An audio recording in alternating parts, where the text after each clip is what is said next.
Halo, pernah nggak sih Anda bayangin gitu punya uang yang kayaknya nggak habis-habis? Bisa beli apa aja, keliling dunia tanpa pusing harga. Pasti banyak ya yang mimpi kayak gitu.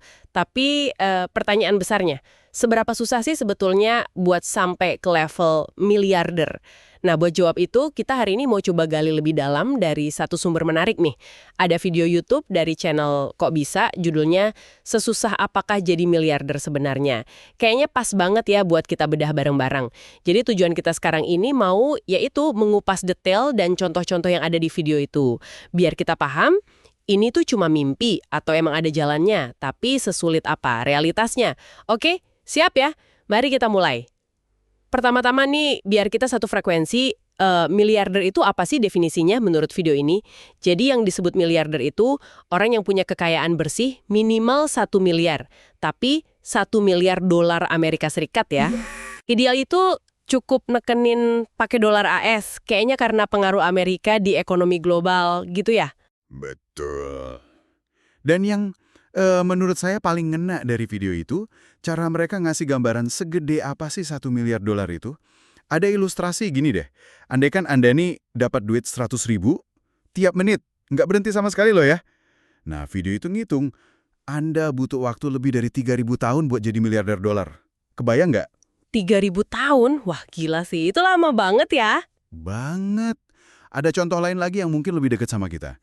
Misalnya kerja gaji 10 juta sebulan. Kalaupun Anda mulai kerja dari zaman, katakanlah Majapahit gitu ya, sampai sekarang, itu pun katanya belum cukup buat jadi miliarder dolar. Ini benar-benar nunjukin betapa, ya ampun, langkahnya status ini.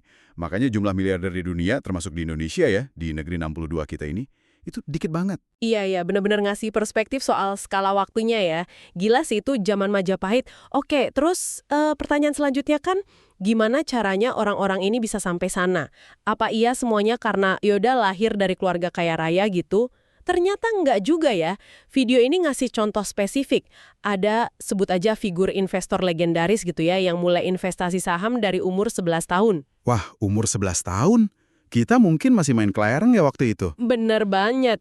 Tapi poin pentingnya nih, dia baru bisa capai 1 miliar dolar pertamanya itu setelah 32 tahun investasi. Jadi usianya udah nggak muda lagi pas jadi miliarder. Iya, betul. Dan video itu ngebandingin sama contoh lain. Kayak pendiri toko online gede itu loh. Dia dengan bantuan modal awal sih dari orang tua, tapi cuma butuh 3 tahun buat jadi miliarder. Cepet banget kan bedanya? Wah, kontras banget ya. Satu puluhan tahun, satu cuma 3 tahun. Iya, ini nunjukin jalurnya bisa beda-beda banget. Terus ada satu hal lagi yang ditekankan di video itu.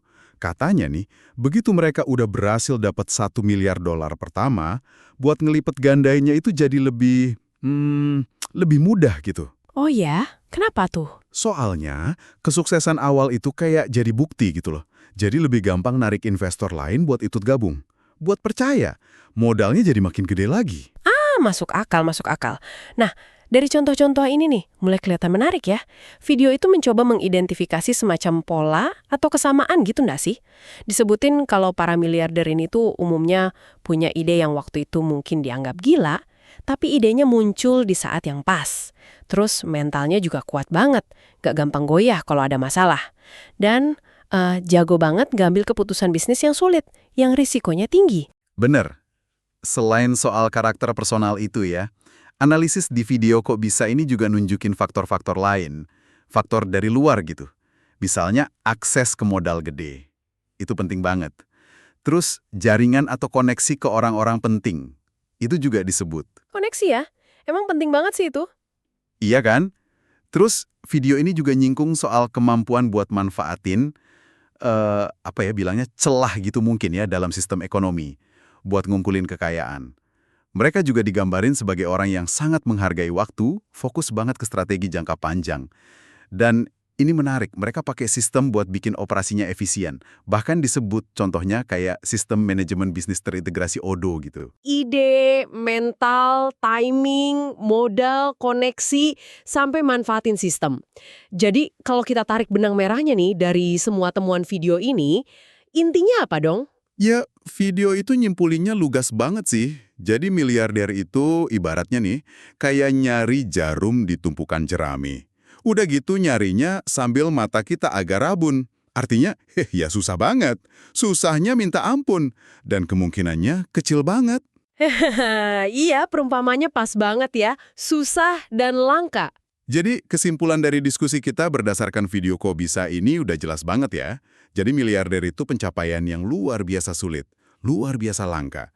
Perlu kombinasi yang pas banget antara ide brilian, waktu yang tepat, tahan banting luar biasa, koneksi kuat, akses ke modal besar, dan pinter manfaatin sistem. Tapi, ada satu hal lagi yang menurut saya penting dari bagian akhir video itu.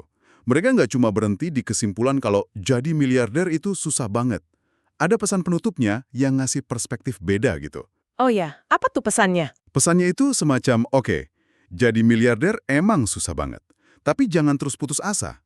Kita tuh masih sangat mungkin buat bangun bisnis yang skalanya mungkin cukup. Cukup buat hidup kita, cukup buat tim kita. Dan yang mungkin lebih penting, bisnis yang berguna buat lingkungan sekitar kita. Jadi ngajak kita mikir ulang ya soal tujuan akhir, nggak melulu soal numpuk kekayaan sebanyak-banyaknya. Iya betul, seolah-olah bilang mungkin nilai yang paling berharga di dunia ini bukan cuma soal uang, bukan cuma soal jadi super kaya. Nah ini mungkin bisa jadi bahan renungan juga buat Anda yang lagi dengerin nih. Kalau memang nilai sejati itu bukan cuma soal ngumpulin harta sampai level ekstrim, terus nilai apa sih yang sebetulnya paling penting buat Anda? Apa yang paling ingin Anda kejar dalam perjalanan karir atau bisnis Anda sendiri? Coba direnungkan deh.